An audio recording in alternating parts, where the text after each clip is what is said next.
ایک ہندو نے مسلمان سے کہا کہ اگر تم میرے ان 3 سوالوں کے جواب دے دیتے ہو تو میں مسلمان ہونے کے لیے تیار ہوں۔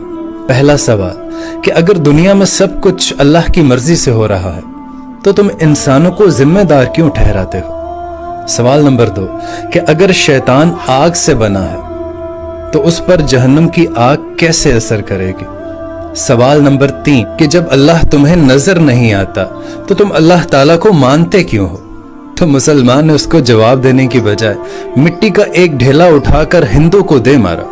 تو ہندو کو بڑا غصہ آیا تو اس نے گاؤں کے سرپنچ سے اس کی شکایت کی۔ گاؤں کے سرپنچ نے اس مسلمان کو بلا لیا۔ اب سرپنچ نے پوچھا کہ تم نے اس کو مٹی کا ڈھیلا کیوں مارا؟